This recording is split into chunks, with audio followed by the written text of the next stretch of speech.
La parole est à Madame Sonia Lagarde. Merci, Monsieur le Président. Ma question s'adresse au Premier ministre.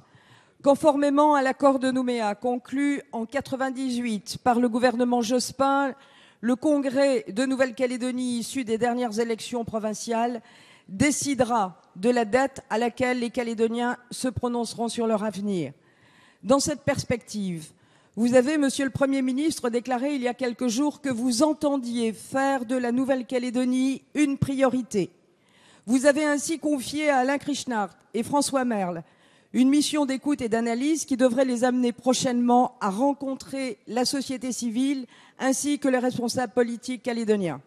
Si la ministre des Outre-mer a confirmé il y a quelques jours la venue de cette mission, nous avons en même temps appris avec stupéfaction la décision officielle du haut-commissaire de démissionner.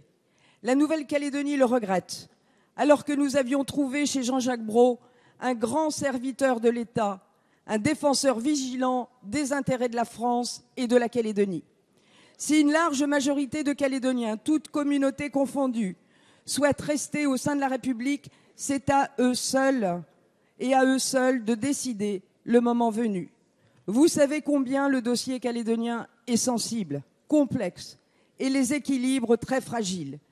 L'État, en tant que partenaire de l'accord, aura un rôle déterminant dans ce processus. C'est pourquoi, Monsieur le Premier ministre, il importe de répondre aux inquiétudes toutes légitimes des Calédoniens. Aussi, pouvez-vous, devant la représentation nationale, nous détailler la feuille de route de cette mission et la position de l'État concernant cette période décisive pour la Nouvelle-Calédonie? Je vous remercie. Merci Madame Lagarde. La parole est à Monsieur le Premier ministre Manuel Valls. Madame la députée Sonia Lagarde, il y a un peu plus de 25 ans, deux hommes issus de deux familles que tout opposait ont pris un risque inouï, celui de faire la paix. La poignée de main historique entre Jacques Lafleur et Jean-Marie Djibaou a mené la Nouvelle-Calédonie sur un chemin audacieux, celui d'un accord institutionnel construisant un avenir commun.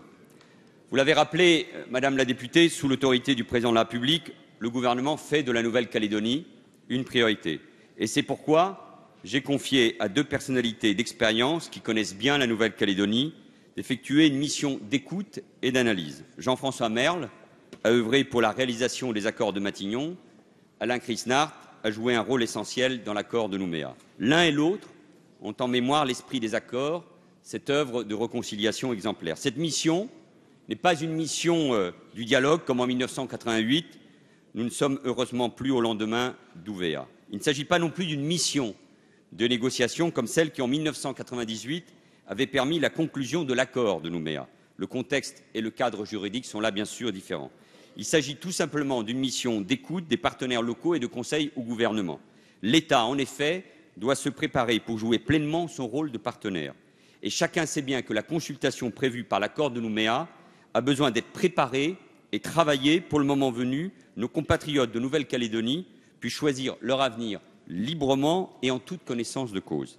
Cette mission n'a pas vocation à se substituer ni aux autorités politiques ni aux autorités administratives. Et le nouveau haut-commissaire, Vincent Bouvier, qui connaît bien les dossiers de la Nouvelle-Calédonie, assurera, soyez rassurés, la continuité de l'État. Et je regrette d'ailleurs qu'on cherche à semer le doute sur notre volonté. Il ne peut pas y avoir d'ambiguïté sur la politique conduite par le gouvernement. La ministre l'a encore rappelé il y a quelques jours en Nouvelle-Calédonie. Elle s'inscrit dans le chemin tracé par l'accord de Nouméa, qui, je le rappelle, a valeur constitutionnelle. C'est précisément ce chemin que nous commençons à tracer à l'occasion du prochain comité des signataires. C'est pour préparer ce rendez-vous important que la ministre des Outre-mer s'est rendue en Nouvelle-Calédonie. Et je souhaite que le prochain comité des signataires, qui pourra se réunir en septembre ou en octobre 2014, avant le déplacement du Président de la République en Nouvelle-Calédonie, prépare sereinement avec vous, avec l'ensemble des élus, l'avenir de la Nouvelle-Calédonie.